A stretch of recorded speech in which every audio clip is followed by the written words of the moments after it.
എല്ലാവർക്കും ഒരിക്കൽ കൂടി ഗണിറ്റിക്സ് എന്ന യൂട്യൂബ് ചാനലിലേക്ക് സ്വാഗതം. നിങ്ങൾ ഈ ചാനൽ ഇതുവരെ സബ്സ്ക്രൈബ് ചെയ്തിട്ടില്ലെങ്കിൽ നിങ്ങളത് സബ്സ്ക്രൈബ് ചെയ്ത് സഹായിക്കുക. നിങ്ങളുടെ സുഹൃത്തുക്കൾക്ക് പറ്റുന്നത്രയും ഷെയർ ചെയ്യുക. കാര്യം നമ്മൾ 25 വർഷത്തെ PSC ക്വസ്റ്റ്യൻ പേപ്പറിലുള്ള മാത്സിൻ്റെ ഓരോ പോർഷൻ ബേസ്ഡ് നമ്മൾ ചെയ്യാനാണ് ഉദ്ദേശിക്കുന്നത്. അപ്പോൾ അത് കുറേയധികം സമയമെടുക്കും. കുറച്ച് സമയമെടുക്കും, നിങ്ങൾക്കും അറിയാം. അത് മാക്സിമം നമ്മൾ എത്രയും പെട്ടെന്ന് തന്നെ ചെയ്ത് ഓരോ ആഴ്ചകളിലും ഓരോ 10 ക്വസ്റ്റ്യനോ അല്ലെങ്കിൽ 1 മണിക്കൂർ ദൈർഘ്യമുള്ള ക്വസ്റ്റ്യനോ ഒക്കെ ആക്കി നിങ്ങൾക്ക് തരുന്നതാണ്. അപ്പോൾ നിങ്ങളിത് മാക്സിമം നിങ്ങളുടെ സുഹൃത്തുക്കളിലേക്ക് എത്തിക്കുകയും നമുക്ക് മാക്സിമം ഇതിൻ്റെ സബ്സ്ക്രിപ്ഷൻ കൂടിയാൽ മാത്രമേ പിന്നീട് നമുക്ക് ഒരുപാട് ക്വസ്റ്റ്യൻ ഇടാൻ പറ്റുകയുള്ളൂ. അപ്പം നമ്മൾ ക്വസ്റ്റ്യൻസ് നിങ്ങൾക്ക് എന്തെങ്കിലും ക്വസ്റ്റ്യൻസ് സംശയമുണ്ടെങ്കിലും നിങ്ങൾ ഇതുപോലെ തന്നെ നിങ്ങൾ മാക്സിമം ഇട്ടേക്കുക. അത് നമ്മുടെ മെയിലിലേക്ക് ചെയ്താൽ മതി, അല്ലെങ്കിൽ നമ്മുടെ ഇതിൽ തന്നെ നമ്മുടെ ചാനലിൽ തന്നെ എൻ്റെ നമ്പർ കിടപ്പുണ്ട്.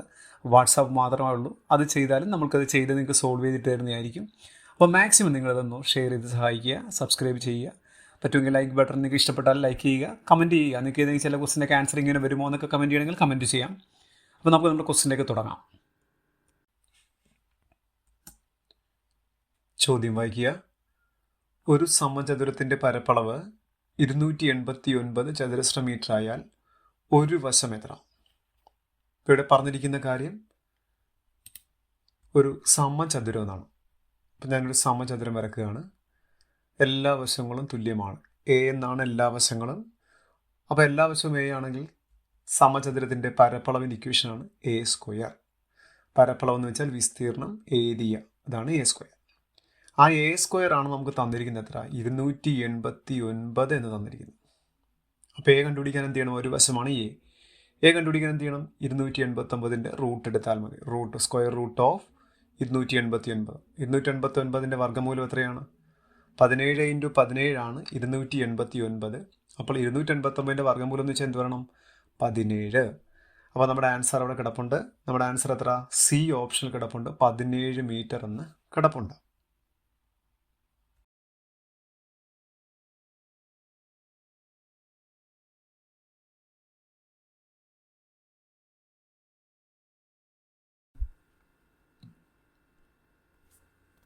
ചോദ്യം വായിക്കുക.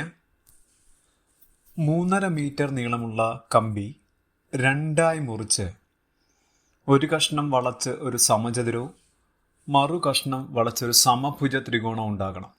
സമചതുരത്തിൻ്റെയും സമഭുജ ത്രികോണത്തിൻ്റെയും വശങ്ങൾക്ക് ഒരേ നീളമാണ് എങ്കിൽ വശത്തിൻ്റെ നീളം എത്ര? ഇവിടെ ഞാൻ ആദ്യം പറയാൻ പോകുന്നത് 3.5 മീറ്റർ എന്ന് പറഞ്ഞിരിക്കുന്നു. അപ്പോൾ 3.5 മീറ്റർ നീളമുള്ള ഒരു കമ്പിയാണ് നമുക്ക് തന്നിരിക്കുന്നത്. ഞാനിവിടെ ഒരു 3.5 മീറ്റർ നീളമുള്ള ഒരു കമ്പി ഞാനിവിടെ വരയ്ക്കാൻ വേണ്ടി പോവുകയാണ്. ഇതേ 3.5 മീറ്റർ നീളമുള്ള ഒരു കമ്പി ഞാൻ വരച്ചു. 3.5 മീറ്ററിനെയാണ് 350 സെൻറ്റിമീറ്റർ എന്ന് കാണിച്ചിരിക്കുന്നത്. 3.5 മീറ്റർ എന്ന് പറഞ്ഞാലും 350 സെൻറ്റിമീറ്റർ എന്ന് പറഞ്ഞാലും ഒന്ന് തന്നെയാണ്. ഇയാളെ ഞാൻ രണ്ടായിട്ട് മുറിക്കുകയാണ്. കണ്ടോ, ഒരു 2 കളറായിട്ട് ഞാൻ കാണിച്ചിരിക്കുന്നതാണ്. അതിൽ ആദ്യത്തെ ആ നീല കളറടിച്ചിരിക്കുന്ന ഒരു ഭാഗം എടുത്തു ഞാൻ. ആ ഭാഗം കൊണ്ട് ഞാനൊരു സമചതുരം ഉണ്ടാക്കി. ഇനി ആ റെഡ് കളർ അടിച്ചിരിക്കുന്നതുകൊണ്ട് ഞാനൊരു ത്രികോണം ഉണ്ടാക്കി. ഉണ്ടോ, അപ്പോൾ അത് രണ്ടായിട്ട് മുറിച്ചു. തുല്യഭാഗങ്ങളല്ല, അതോർത്തിരിക്കണം. 2 തുല്യഭാഗങ്ങളല്ല, 2 ഭാഗങ്ങളാക്കി എന്ന് പറഞ്ഞിട്ടുള്ളൂ. അതിലൊരു ഭാഗം കൊണ്ട് സമചതുരം, മറ്റൊരു ഭാഗം കൊണ്ട് സമഭുജ ത്രികോണം ഉണ്ടാക്കി. ഇനി ഇവിടെ ഒരു വലിയൊരു കാര്യം പറഞ്ഞിട്ടുണ്ട്. ഇതുണ്ടോ, ഇവിടെ മുതലൊന്ന് വായിക്കുന്നത് സമചതുരത്തിൻ്റെയും സമഭുജ ത്രികോണത്തിൻ്റെയും വശങ്ങൾക്ക് ഒരേ നീളമാണ് എന്ന് വെച്ചാൽ, ഇപ്പോൾ സമചതുരത്തിൻ്റെ വശം A എന്നെടുത്താൽ അതിപ്പോൾ 10 സെൻറ്റിമീറ്റർ ആണെന്ന് വിചാരിക്കുക. 10 സെൻറ്റിമീറ്റർ ആണെങ്കിൽ ആ 10 സെൻറ്റിമീറ്റർ നമ്മൾ A എടുക്കുന്നത്. 10 10, 15 15, എന്തോ ആയിക്കോട്ടെ, അതിനെ A എന്നെടുത്തു എങ്കിൽ സമഭുജ ത്രികോണത്തിൻ്റെയും ഒരു വശം എത്രയായിരിക്കും? ആ A തന്നെയായിരിക്കും. രണ്ടാളുടെ വശങ്ങളുടെ നീളം തുല്യമായിരിക്കും. ഇനി എന്താണ് സമചതുരം എന്ന് പറയുന്നത്? നമുക്കറിയാം, ഒരു വശം A ആണെങ്കിൽ മറ്റുള്ള വശങ്ങൾ എന്ത് തന്നെയായിരിക്കും? A ആയിരിക്കും.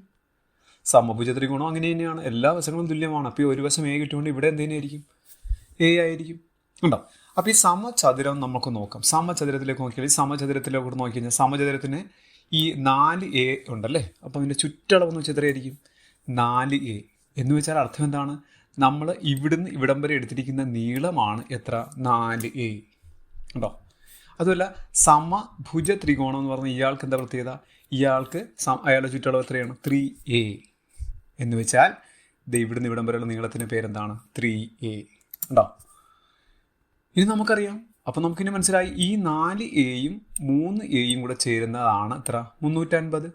അപ്പോഴല്ലേ 350 വന്നേ. അത് നമുക്ക് കൊടുത്താൽ മതി. കണ്ടോ, 4A എന്ന് പറയുന്ന സമചതുരം നിർമ്മിക്കാൻ ഉപയോഗിച്ച കഷ്ണം പ്ലസ് 3A എന്ന് പറയുന്നത് സമഭുജ ത്രികോണം നിർമ്മിക്കാൻ ഉപയോഗിച്ച കഷ്ണം, അത് രണ്ടും കൂടെ ചേർന്നു അല്ലേ. അതുകൊണ്ട് രണ്ടും കൂടെ ചേർന്നപ്പോൾ എത്രയായി? 350 സെൻറ്റിമീറ്റർ ആകെ നീളമായി. ഇനി നമുക്ക് സാധാരണ സിംപ്ലിഫൈ ചെയ്യുന്ന പോലെ സിംപ്ലിഫൈ ചെയ്യാൻ എത്രയാണ്? 4Aയും 3Aയും കൂടെ എത്രയാണ്? 7A എന്ന് കിട്ടും. അപ്പോൾ 7A എന്നുള്ള എത്രയാണ്? 350 സെൻറ്റിമീറ്റർ. അപ്പോൾ A എത്രയായിരിക്കും? 350 ഇൻറ്റു 7 അപ്പുറത്ത് പോകുമ്പോൾ എത്ര? Divided by 7. എത്രയാണ്? 350/7 എന്ന് പറയുമ്പോൾ എത്രയാണ്? അപ്പോൾ A ഈസ് ഈക്വൽ ടു 350 എത്ര? 7. 5 തവണ 50 അല്ലേ. അപ്പോൾ 50 സെൻറ്റിമീറ്റർ. അപ്പോൾ നമ്മുടെ സമചതുരത്തിൻ്റെയും സമഭുജ ത്രികോണത്തിൻ്റെയും ഒരു വശത്തെ നീളം 50 ആണ്. നമ്മുടെ ഓപ്ഷൻ നോക്കിയാൽ കാണാം ബി ഓപ്ഷനാണ് ഉണ്ടോ, 50 സെൻറ്റിമീറ്റർ നമ്മുടെ കിടപ്പുണ്ട്. ഓക്കെ,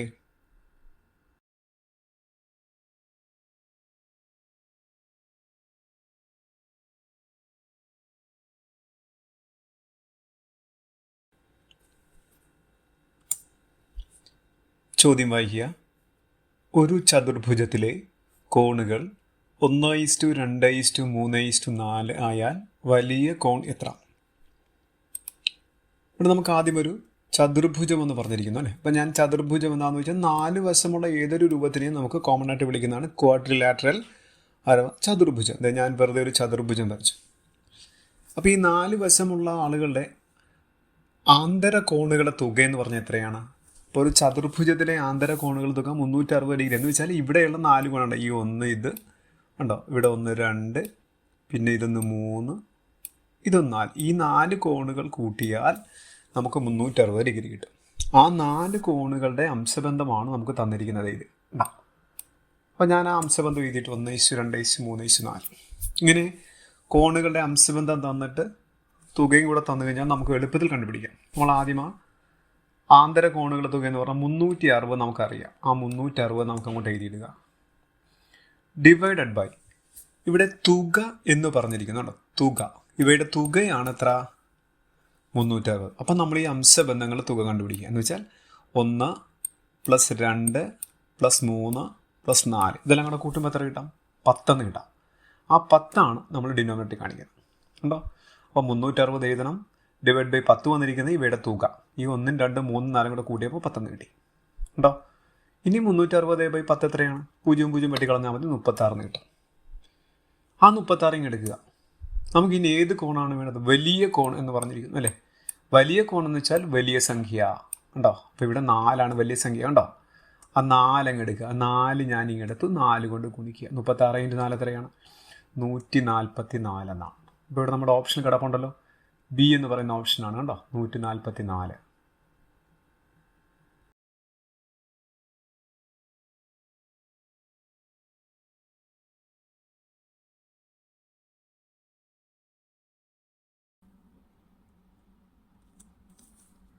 ചോദ്യം വായിക്കുക. ഒരു ബഹുഭുജത്തിൻ്റെ പുറം കോണുകളുടെ തുക അതിൻ്റെ അകക്കോണുകളുടെ തുകയുടെ 2 മടങ്ങാണ് എങ്കിൽ ബഹുഭുജത്തിന് എത്ര വശങ്ങളുണ്ട്? നമുക്കിത് ചെയ്യുന്നതിന് മുമ്പ് ഒരു ചെറിയൊരു കാര്യം, ഒരു കൊച്ചു കാര്യം എന്ന് പറഞ്ഞുതരാം. അപ്പോൾ എന്താണ് ഈ ബഹുഭുജം എന്ന് വെച്ചാൽ സ്ട്രെയിറ്റ് ലൈൻസ് ഉപയോഗിച്ച് വരയ്ക്കുന്ന ഫിഗേഴ്സിനെയാണ് പോളിഗൺസ് എന്ന് പറയുക, അത് ബഹുഭുജങ്ങൾ എന്ന് പറയുക. ഞാനിവിടെ ഒരു ചെറിയൊരു ബഹുഭുജം കാണിക്കണം. ഏറ്റവും ചെറിയ ബഹുഭുജമായ ത്രികോണമാണ് ഞാൻ കാണിക്കുന്നത്. അപ്പോൾ ഇതിനകത്ത് എന്താണ് ഈ ആന്തര കോണുകൾ? ഇതിനകത്ത് വന്നിരിക്കുന്ന ഈ ആളുകളെയാണ് നമ്മൾ ആന്തര കോണുകൾ എന്ന് പറയുക. ഉണ്ടോ, ഈ അകത്ത് വന്നിരിക്കുന്ന ഈ 3 കോണുകൾ കണ്ടോ. ഇപ്പോൾ ത്രികോണമായതുകൊണ്ട് 3 കോണുകൾ, ചതുരമാണെങ്കിൽ 4, അങ്ങനെ എത്ര വശമുണ്ടോ അത്ര അകക്കോണുകൾ ഉണ്ടാവും. ഇതിനെയാണ് നമ്മൾ അകക്കോണുകൾ അഥവാ ആന്തര കോണുകൾ, ഇൻറ്റീരിയർ ആംഗിൾ എന്ന് പറയുക. അപ്പോൾ ഏതൊരു ബഹുഭുജം നമ്മൾ എടുക്കുമ്പോൾ, ഇപ്പോൾ n വശങ്ങളുള്ള ബഹുഭുജം എടുത്താൽ അവയുടെ ആന്തര കോൺ കണ്ടുപിടിക്കാൻ ഉപയോഗിക്കുന്ന ഇക്വേഷനാണ് n-2 × 180. കിട്ടിയോ? അപ്പോൾ ഏതൊരു ബഹുഭുജവും എടുക്കാം. ഇപ്പോൾ ട്രയാങ്കിൾ ആണെങ്കിൽ n എന്നുള്ളത് 3 എന്ന് കൊടുത്താൽ മതി. ഇപ്പോൾ ക്വാഡ്രിലാറ്ററൽ ചതുരമെന്നോ സമചതുരമോ ഒക്കെ ആണെങ്കിൽ n വരെ 4 എന്ന് കൊടുക്കണം. പഞ്ചഭുജമാണെങ്കിൽ n വരെ 5 എന്ന് കൊടുക്കണം. അങ്ങനെയാണ് നമ്മളിതിനെ ആന്തര കോണുകൾ കണ്ടുപിടിക്കുക. കണ്ടോ. ഇനി ഞാൻ ഇതിനകത്ത് എന്താണ് ബാഹ്യകോണെന്ന് പറയാൻ വേണ്ടി, ഇപ്പോൾ ഇതിൻ്റെ വശങ്ങൾ ഞാൻ പുറത്തേക്കൊന്ന് നീട്ടി വരയ്ക്കുകയാണ്. ഉണ്ടോ, ഒരു വശം ഞാൻ പുറത്തേക്ക് വരച്ചു, അടുത്ത വശം പുറത്തേക്ക് നീക്കിയിട്ട് വരയ്ക്കുന്നു. ഉണ്ടോ, വീണ്ടും അടുത്ത വശം നീട്ടി വരയ്ക്കുന്നു. അങ്ങനെ 3 വശം നമ്മൾ വരച്ചു. അപ്പോൾ അവിടെ 3 കോണുകൾ വന്നില്ലേ? അവിടെ 3 കോണുകൾ പുറത്തായിട്ട് വന്നില്ലേ? ആ കോണുകളെയാണ് ബാഹ്യ കോണുകൾ എന്ന് പറയുക, അഥവാ എക്സ്റ്റീരിയർ ആംഗിൾ എന്ന് പറയുക. കണ്ടോ, എത്ര വശമുള്ള ബഹുഭുജം എടുത്താലും, ഇപ്പം 100 വശമുള്ള ബഹുഭുജം എടുത്താലും അവിടെ ഇക്വേഷൻ ഒന്നുമില്ല. ഏതൊരു ബഹുഭുജത്തിൻ്റെയും ബാഹ്യകോണുകളുടെ തുക 360 ഡിഗ്രി ആയിരിക്കും. അപ്പോൾ ആന്തര കോണുകൾ കണ്ടുപിടിക്കാനാണെങ്കിൽ n വശങ്ങൾ, എത്ര വശമുണ്ടോ ആ വശത്ത് ഇക്വേഷൻ ഇട്ട് കൊടുത്താൽ മതി. ഉണ്ടോ, n-2 × 180.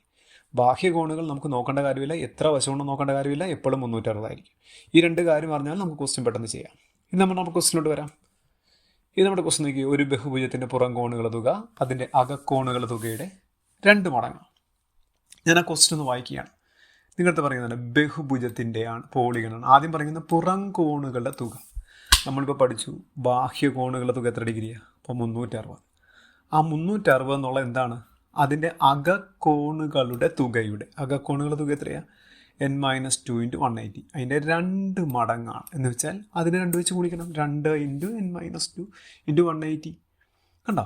അപ്പം ഇത് പുറം കോണുകളുടെ തുകയാണ്. കണ്ടോ, ഇത് അകക്കോണുകളുടെ തുകയാണ്. അതിൻ്റെ 2 മടങ്ങെന്ന് പറഞ്ഞുകൊണ്ട് 2 കൂടെ കൊടുത്തു. ഇത് നമുക്ക് സിംപ്ലിഫൈ ചെയ്താൽ മാത്രം മതി. ഇനി അടുത്ത് എന്താണ്? ഞാൻ n-2 മാത്രം കണ്ടുപിടിക്കുക ഇവിടുന്ന്. കണ്ടോ, ഇവിടെയുള്ള ഈ 2ഉം 180 കൂടെ ഞാൻ ഇൻറ്റു ചെയ്തു. ഇൻറ്റു ചെയ്യുമ്പോൾ 360 കിട്ടും. കണ്ടോ, അപ്പോൾ അപ്പുറത്തൊരു 360 കിടപ്പുണ്ട്. ഇവിടുന്ന് നമ്മൾ ഇവ തമ്മിൽ ഇൻറ്റു ചെയ്തപ്പോൾ കിട്ടിയ 360 ഞാൻ അപ്പുറത്ത് കൊണ്ടുപോകുന്നു. അപ്പോൾ ഇൻറ്റു 360 അവിടെ പോകുമ്പോൾ എത്രയോ? ഡിവൈഡഡ് ബൈ 360 ആവും. മനസ്സിലായാലും ഒറ്റയടിക്കാൻ ചെയ്യുവാണ്. ആ 2ഉം 180 കൂടെ ഗുണിച്ചു n-2ൻ്റെ അപ്പുറത്തുള്ള അത് ഇൻറ്റു ആണ്, അപ്പുറത്ത് പോകുമ്പോൾ ഡിവൈഡ് ബൈ. അപ്പോൾ n-2 = 360/360. അപ്പോൾ n-2 എത്രയായി? 360ന് 300 ഡിവൈഡ് എത്ര കിട്ടും? 1 കിട്ടാം അല്ലേ? അപ്പോൾ n എത്രയായിരിക്കാം? ഈ -2 അപ്പുറത്ത് പോകുമ്പോൾ അപ്പുറത്തൊരു 1 ഉണ്ട്. ആ 1 ആദ്യം നമ്മൾ കാണിക്കണം. ഇനി -2 അപ്പുറത്ത് പോകുമ്പോൾ എത്രയായി? +2 എന്നായി. അങ്ങനെ 1 + 2 എത്ര കിട്ടി? 3 എന്ന് കിട്ടി. അപ്പം നമ്മുടെ ബഹുഭുജത്തിന് എത്ര വശമുണ്ട്? 3 വശമുണ്ട്. നമ്മുടെ ഓപ്ഷൻ നോക്കിയാൽ ABCD നോക്കിയാൽ B ഓപ്ഷനോട് നോക്കിക്കേണ്ട. B എന്ന് പറയുന്നത് 3 എന്ന ആൻസർ കിടപ്പുണ്ട്. അതാണ് നമ്മുടെ ആൻസർ.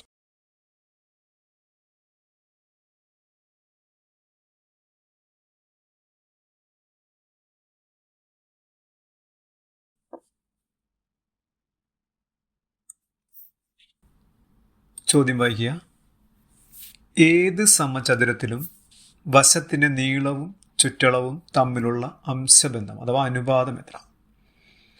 ഇവിടെ നമ്മളിപ്പോൾ ചോദ്യം വായിക്കുമ്പോൾ നമുക്കറിയാം സമചതുരം എന്നാണ് പറഞ്ഞിരിക്കുന്നത്.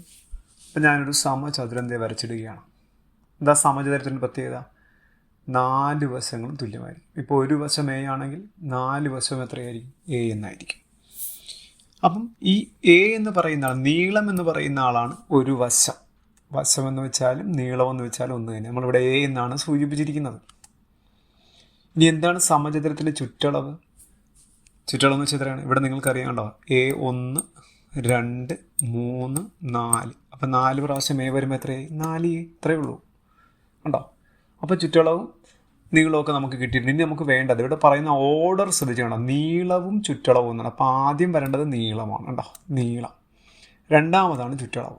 അവയുടെ അംശബന്ധം എന്തെന്നാണ് ചോദിച്ചിരിക്കുന്നത്, അനുപാതം. അപ്പോൾ ഞാൻ നീളം എന്നുള്ളതിന് വരെ നമുക്ക് എത്ര എഴുതാം? A എന്നാണ് നീളത്തിന് നമ്മൾ സിമ്പിൾ ചെയ്തിരിക്കുന്നത്. ചുറ്റളവിന് നമ്മൾ എന്താണെന്ന് പറഞ്ഞിരിക്കുന്നത്? 4A എന്നാണ് പറഞ്ഞിരിക്കുന്നത്.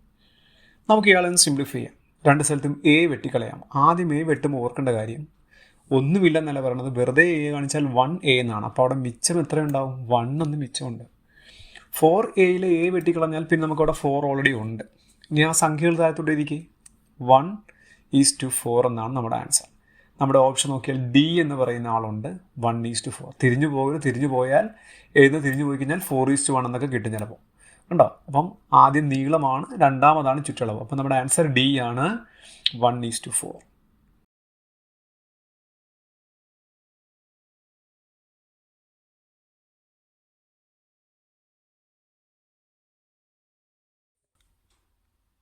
ചോദ്യം വായിക്കുക.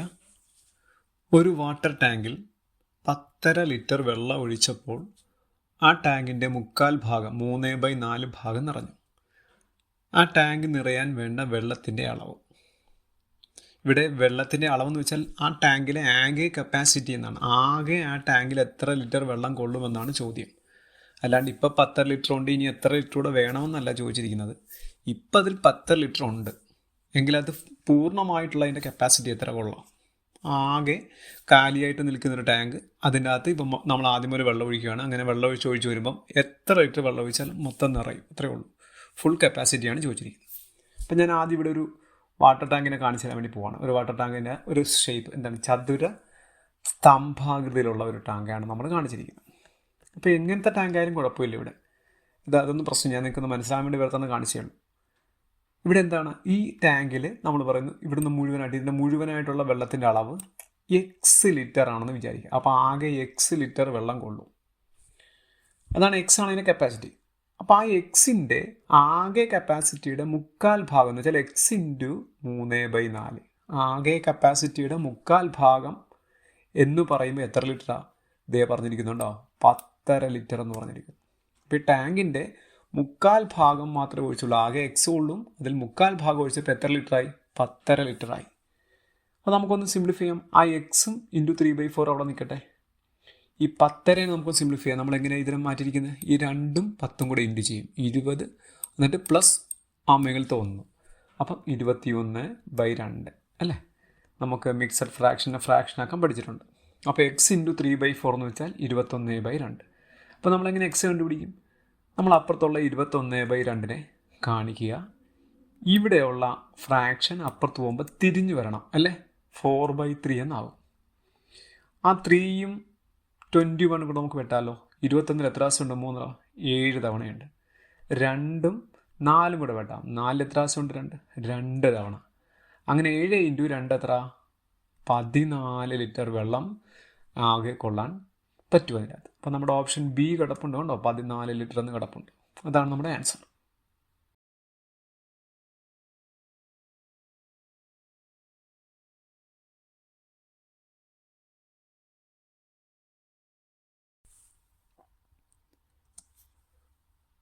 ചോദ്യം വായിക്കുക. ഒരു അഷ്ടഭുജത്തിന് എത്ര വികരണങ്ങൾ വരയ്ക്കാം? അപ്പോൾ ആദ്യം എന്താണ് ഈ വികരണങ്ങൾ എന്നൊക്കെ നമുക്ക് നോക്കാം. അപ്പോൾ വികരണങ്ങൾ എന്ന് വെച്ചാൽ ഞാനിവിടെ ഒരു ചതുരം വരയ്ക്കുന്നുണ്ടോ. അപ്പോൾ ഇതിൻ്റെ ഈ പോയിൻറ്റും ഈ പോയിൻറ്റും തൊട്ടടുത്ത ബിന്ദുക്കൾ തമ്മിൽ വരക്കുന്നതിൻ്റെ പേര് വശമെന്നാണ്. ഒരു ബിന്ദു വിട്ടിട്ട് വരക്കുന്ന പോയിൻറ്റുകൾ, വരക്കുന്ന വരകളെല്ലാം നമുക്ക് പറയാം വികരണങ്ങൾ എന്ന് പറയാം.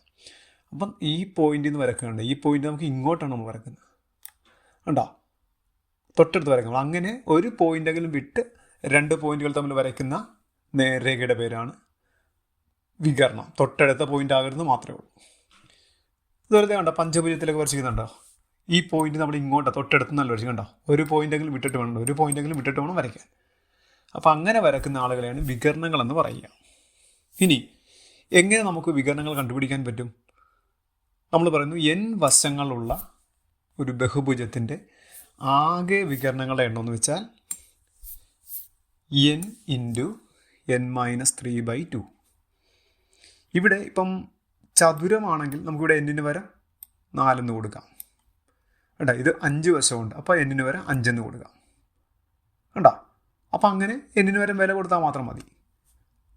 അപ്പം ഇക്വേഷൻ ഓർത്ത് വെച്ചുള്ള n വശങ്ങളുള്ള ഒരു ബഹുഭുജത്തിൻ്റെ ആകെ വികരണങ്ങളുടെ എണ്ണം n ഇൻറ്റു n-3/2. ഇത് നമ്മുടെ ചോദ്യത്തിലോട്ട് വന്നാലോ.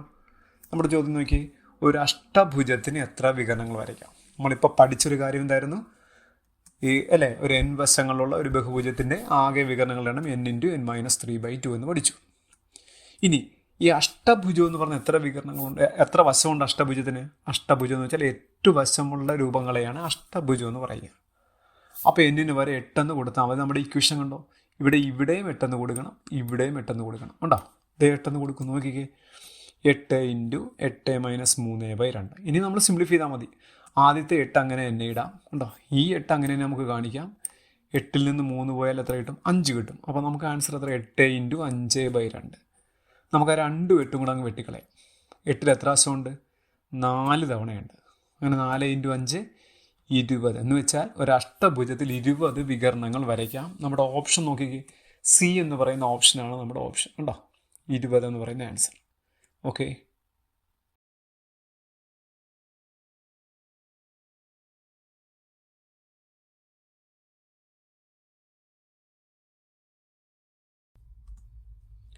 ചോദ്യം വായിക്കുക. 2.5 മീറ്റർ നീളവും 1 മീറ്റർ വീതിയും ഉള്ള ഒരു ടാങ്കിൽ 10,000 ലിറ്റർ വെള്ളം കൊള്ളുമെങ്കിൽ അതിൻ്റെ ഉയരം എത്രയായിരിക്കണം? ഇവിടെ നമുക്ക് ഈ നീളവും വീതിയും കണ്ടോ, ഇവിടെ നീളം വീതി എന്നൊക്കെ പറഞ്ഞിരിക്കുന്നതുകൊണ്ട് നമുക്ക് പറയാം ഇങ്ങനെ ഒരു ചതുരപ്പെട്ടി പോലത്തെ ഒരു ടാങ്ക് ആയിരിക്കും നമുക്ക് തരുന്നത്. മനസ്സിലായോ? അപ്പോൾ അതാദ്യം മനസ്സിൽ വെച്ചേക്കണം. ഇനി എന്താണ് ഈ ചതുരപ്പെട്ടി ആകുമ്പോൾ തന്നെ ഈ എന്താ ഇത്ര ലിറ്റർ വെള്ളം എന്നൊക്കെ പറയുന്നുണ്ടോ? ലിറ്റർ എന്നൊക്കെ പറയുമ്പോൾ ഓർക്കണം centimetre cube, metre cube, litre ഇങ്ങനെയൊക്കെയുള്ള അളവുകൾ, ഗ്രാം, കിലോഗ്രാം, ഇതെല്ലാം എന്താ വ്യാപ്തത്തിന്റെ അളവുകളാണ്. അപ്പോൾ തന്നെ ഓർത്തോണം ചതുരപ്പെട്ടിയാണ് തന്നിരിക്കുന്നത്. ഇയാളുടെ വ്യാപ്തം കൂടെ ഒന്ന് മനസ്സിൽ വെച്ചേക്കും. എന്താ വ്യാപ്തത്തിന്റെ ഇക്വേഷൻ? LBH പഠിച്ചിട്ടുള്ള കാര്യങ്ങളാണ്. ഇനി എനിക്കൊരു കാര്യം പറഞ്ഞിട്ടുണ്ട്, ഇവിടെ ലിറ്ററിലാണ് നമുക്ക് തന്നിരിക്കുന്നത്. അപ്പോൾ ലിറ്ററാണ്, ഇവിടെയൊക്കെ മീറ്ററാണ് തന്നിരിക്കുന്നത്. അങ്ങനെ ഈ ലിറ്ററും മീറ്ററും ഒക്കെ ആയിട്ട് വല്ല ബന്ധമുണ്ടോ? ഉണ്ട്. നമുക്ക് സെന്റിമീറ്റർ ക്യൂബും മീറ്റർ ക്യൂബും ലിറ്ററും തമ്മിലൊരു ബന്ധമുണ്ട്. അതാണ് ഞാൻ പറയാൻ വേണ്ടി നോക്കിക്കോണം. നമുക്ക് ഒന്ന് ചെറുതായിട്ടൊന്ന് പഠിച്ചേക്കാതെ. നമ്മളിപ്പോൾ ഒരു നേർരേഖ വരച്ചു വെച്ചിരിക്കുന്ന ഒരു നമ്പർ ലൈൻ അത്രയേ ഉള്ളൂ. അതിൻ്റെ ഒരറ്റത്താണ് അതിൽ സെന്റിമീറ്റർ ക്യൂബ് എന്ന് പറയുന്ന അളവ് വന്നിരിക്കുന്നത്. അതിൻ്റെ അപ്പുറത്തേറ്റ ആരാണ്? മീറ്റർ ക്യൂബ് എന്ന് പറയുന്ന അളവ് വന്നിരിക്കുന്നത്. ഇതിൻ്റെ ഒത്ത നടുക്കാണ് ആര്? ലിറ്റർ എന്ന് പറയുന്ന ആൾ. അപ്പോൾ സെന്റിമീറ്റർ ക്യൂബിൻ്റെയും മീറ്റർ ക്യൂബിൻ്റെയും മൊത്തം നടുക്ക് വന്നിരിക്കുന്ന ഒരാളാണ് ലിറ്റർ. ഇനി എന്ത് ചെയ്യണം? നമ്മളിപ്പോൾ ഒരു വ്യാപ്തം കണ്ടുപിടിച്ചെന്ന് വിചാരിക്കുക. നമുക്ക് കിട്ടിയിരിക്കുന്ന അളവ് സെന്റിമീറ്റർ ക്യൂബിലാണ്. നമുക്ക് അതിന് ലിറ്റർ ആക്കാൻ എന്ത് ചെയ്യണം? നമ്മുടെ അളവ് നമ്മുടെ വ്യാപ്തം സെന്റിമീറ്റർ ക്യൂബിലാണ് എങ്കിൽ ആ കിട്ടിയിരിക്കുന്ന സെന്റിമീറ്റർ ക്യൂബ് എത്ര സെന്റിമീറ്റർ ക്യൂബാണ്? ചിലപ്പോൾ 2000 സെന്റിമീറ്റർ ക്യൂബ് അങ്ങനെയൊക്കെ വരാം.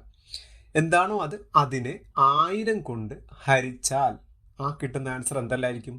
ലിറ്ററിലായിരിക്കും. അപ്പോൾ സെന്റിമീറ്റർ ക്യൂബാണ് നമ്മുടെ വ്യാപ്തം കിട്ടുന്നതെങ്കിൽ 1000 കൊണ്ട് ഹരിച്ചാൽ ലിറ്ററാക്കി മാറ്റാം. ഇനി നമുക്ക് ചിലപ്പോൾ എല്ലാ അളവുകളും മീറ്ററിലാണ് തന്നിരിക്കുന്നതെങ്കിൽ വ്യാപ്തം കണ്ടുപിടിക്കുമ്പോൾ മീറ്റർ ക്യൂബ് ആയിരിക്കും കിട്ടുക. എങ്കിൽ മീറ്റർ ക്യൂബ് ആണെങ്കിൽ എങ്ങനെ ലിറ്ററിലേക്ക് മാറ്റാം? നമുക്ക് മീറ്റർ ക്യൂബ് ആണെങ്കിൽ എത്ര മീറ്റർ ക്യൂബ് ആണോ അത് ഇൻറ്റു 1000, ആ കിട്ടിയ മീറ്റർ ക്യൂബ് എത്രയാണോ അതിനെ 1000 കൊണ്ട് ഗുണിച്ചാൽ ആ കിട്ടുന്ന ആൻസർ ലിറ്ററിലായിരിക്കും. അപ്പോൾ സെന്റിമീറ്റർ ക്യൂബ് ആണെങ്കിൽ 1000 കൊണ്ട് ഹരിച്ച് ലിറ്ററിലേക്ക് മാറ്റാം.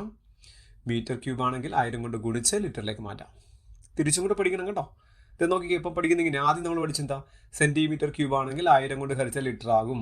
അവിടെ തന്നെ തിരിച്ചും കൊണ്ടുപോവാ, അയാളെ തന്നെ തിരിച്ചും കൊണ്ടുപോവാ. ലിറ്ററിനെ 1000 കൊണ്ട് ഗുണിച്ചാൽ സെന്റിമീറ്റർ ക്യൂബ് ആക്കാം.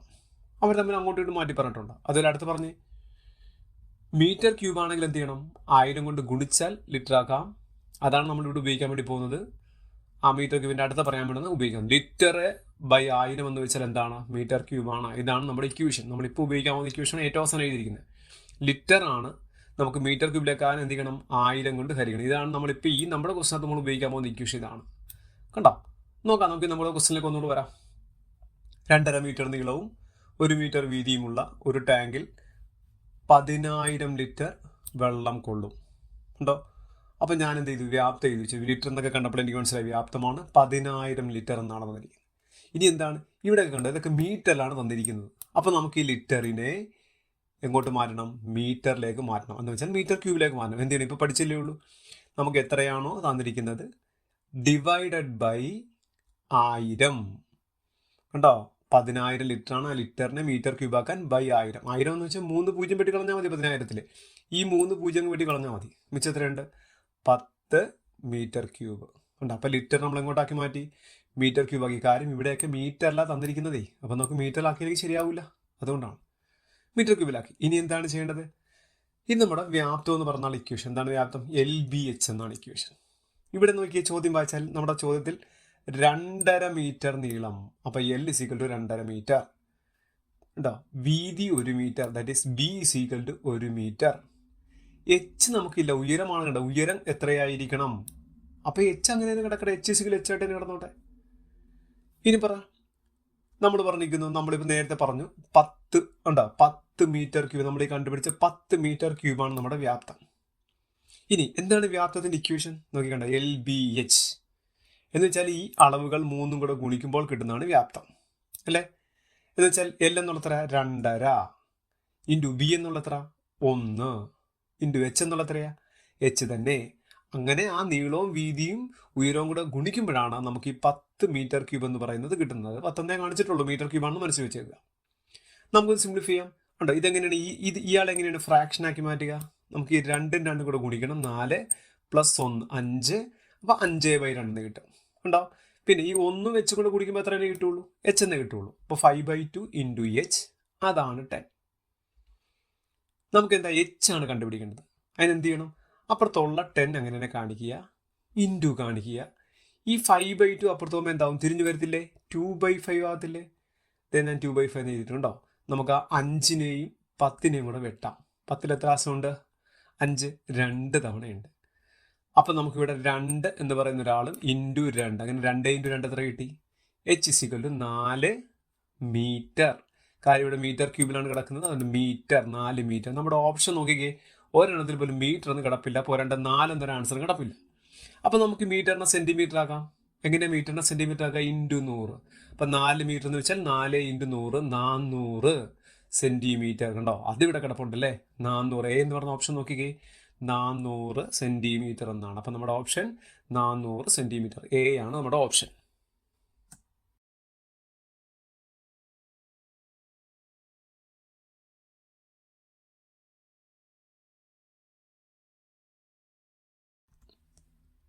ചോദ്യം വായിക്കുക. ഒരു വശം 2 സെൻറ്റിമീറ്റർ ആയ സമചതുരത്തിൻ്റെ വികർണം വൃത്തത്തിൻ്റെ വ്യാസമാണ് എങ്കിൽ വൃത്തത്തിൻ്റെ ചുറ്റളവ് എത്ര?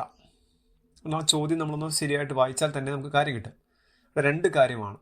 ഒരു സമചതുരവുമുണ്ട്, ആ സമചതുരത്തിൻ്റെ വികരണമാണ് വൃത്തത്തിൻ്റെ വ്യാസമായിട്ട് കൺസിഡർ ചെയ്യേണ്ടത്. അപ്പം ഞാൻ ആദ്യം സമചതുരത്തിൽ തുടങ്ങുകയാണ്. സമചതുരം എന്ന് വെച്ചാൽ എല്ലാ വശങ്ങളും തുല്യമാണെന്ന് നമുക്കറിയാം. ഇപ്പം സമചതുരത്തിൻ്റെ ഒരു വശം എ എന്ന് നമ്മൾ എടുത്തെന്ന് വിചാരിക്കുക. എ ആണ് വശമെങ്കിൽ അയാളുടെ വികരണം നമ്മൾ പറയുന്നത് എങ്ങനെയാണ്? വികരണം എന്നുള്ളത് A√2 എന്നായിരിക്കും. ഇവിടെ നമ്മുടെ ചോദ്യത്തിൽ എന്ത് പറയുന്നു? 2 സെൻറ്റിമീറ്റർ ആണ് ഇയാളുടെ ഒരു വശം. കണ്ടോ, എങ്കിൽ വികരണം എത്രയ്ക്ക്? എ ആണെങ്കിൽ നമ്മളിപ്പോൾ പഠിച്ചുകൊണ്ട് എ ആണെങ്കിൽ A√2 ആയിരിക്കണം. അപ്പം 2 ആകുമ്പോൾ എന്തായിരിക്കണം വികരണം? 2√2. ഉണ്ടോ? അപ്പം നമ്മളെ സമചതുരത്തിൻ്റെ വികരണം കണ്ടുപിടിച്ച്. ഇനി ആ വികരണം എന്നുള്ളത് ആരാണ്? വൃത്തത്തിൻ്റെ വ്യാസമാണ്. ഞാനൊരു വൃത്തം വരച്ചു, ആ വൃത്തത്തിൻ്റെ വ്യാസമാണ് വരച്ചിരിക്കുന്നത്. എന്താണ്? ഈ കിട്ടിയിരിക്കുന്ന ആൾ തന്നെയായിരിക്കണം അവിടെ കിട്ടേണ്ടത്. അപ്പം 2√2 ആണ് ആ വ്യാസം. കണ്ടോ, ഇതാണ് അതിൻ്റെ കണക്ഷൻ. ഇനി നമുക്ക് തുടങ്ങാം. നമുക്ക് തന്നിരിക്കുന്ന വൃത്തത്തിൻ്റെ എന്താണ്? വൃത്തത്തിൻ്റെ വ്യാസം 2r എന്ന് വെച്ചാൽ നമുക്ക് കിട്ടിയത് 2√2 ആണ്. എന്താണ് കണ്ടുപിടിക്കേണ്ടത്? വൃത്തത്തിൻ്റെ ചുറ്റളവാണ് കണ്ടുപിടിക്കുന്നത്. എന്താണ് വൃത്തത്തിൻ്റെ ചുറ്റളവ്? സർക്കംഫറൻസ് എന്ന് പറഞ്ഞാൽ ആരാണ്? 2πr. കണ്ടോ, പിന്നെ നിങ്ങൾ ശ്രദ്ധിച്ചാൽ ഒരു കാര്യം കാണാം. ഇവിടെ 2r 2 കൊണ്ടൊരു പൈ കൂടെ വന്നാൽ മതി. എന്ന് വെച്ചാൽ ഈ ആളുടെ കൂടെ ഒരു പൈ കൂടി ഇട്ട് കൊടുത്താൽ മതി. 2√2 എന്ന് പറയുന്ന ആളുടെ കൂടെ ഒരു പൈ ഉണ്ടോ? 2√2 പൈ. അല്ലെ തന്നെ എപ്പോഴും വ്യാസം തന്നിട്ട് ചുറ്റളവ് ചോദിച്ചാൽ എന്താണ്? അതിനകത്ത് വെറുതെ ഒരു പൈ ഇട്ട് കൊടുത്താൽ മതി. ഇപ്പോൾ വ്യാസം 100 ആണെങ്കിൽ ചുറ്റളവ് എത്ര? 100 പൈ. വ്യാസം 25 ആണെങ്കിൽ ചുറ്റളവ് 25 പൈ. ഇപ്പോൾ വ്യാസം 2√2 ആണ്. ഇപ്പോൾ ചുറ്റളവ് എത്ര? 2√2 പൈ. നമ്മുടെ ഓപ്ഷൻ കിടപ്പുണ്ട് എത്രയാണ്? സി ഓപ്ഷൻ കിടപ്പുണ്ട് കേട്ടോ, 2√2 പൈ സെൻറ്റിമീറ്റർ. ഓക്കെ.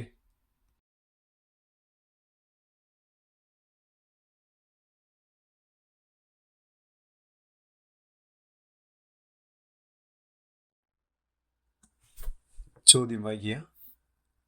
12 വശങ്ങളുള്ള ഒരു ബഹുഭുജത്തിൻ്റെ അകക്കോണുകളുടെ തുക എത്ര? അപ്പോൾ ഇവിടെ നമുക്ക് 2 ഇക്വേഷൻ അറിയേണ്ട കാര്യങ്ങളുണ്ട്. നമുക്ക് ആ ഇക്വേഷൻ പറഞ്ഞു നോക്കാം. നമ്മൾ ഏത് ബഹുഭുജം എടുക്കുമ്പോഴും 2 തരത്തിൽ ഇക്വേഷൻസ് ഉണ്ട്. അതിൽ n വശങ്ങളുള്ള ഒരു ബഹുഭുജത്തിൻ്റെ ആന്തര കോണുകൾ തുക എന്ന് വെച്ചാൽ അകക്കോണുകൾ തുക, അഥവാ interior angle, sum of the interior angle. അപ്പം n വശങ്ങളുണ്ട്. വശം ഇപ്പോൾ ത്രികോണമാകുമ്പോൾ n എന്നുള്ളത് 3 വശമാകാം, ഇപ്പോൾ ചതുരമാണെങ്കിൽ 4 വശമാകാം, അങ്ങനെ പഞ്ചഭുജത്തിന് 5, അങ്ങനെ വശങ്ങൾ മാറിക്കൊണ്ടിരിക്കാം. അതനുസരിച്ച് ആന്തരകോണുകൾ തുകയും മാറിക്കൊണ്ടിരിക്കും. അപ്പോൾ n വശങ്ങളുള്ള ഒരു ബഹുഭുജത്തിൻ്റെ ആന്തരകോണുകൾ തുക എന്ന് വെച്ചാൽ ഇക്വേഷൻ ഇങ്ങനെയാണ്: n-2 × 180.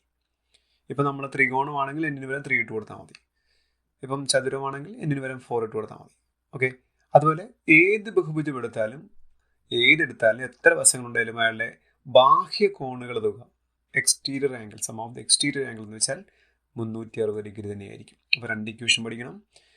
നമുക്ക് ആന്തര കോണുകളുടെ അഥവാ അകക്കോണുകളുടെ തുക എന്ന് ചോദിച്ചു കഴിഞ്ഞാൽ n-2 × 180, ബാഹ്യ കോണുകൾ തുക എന്നാണെങ്കിൽ 360.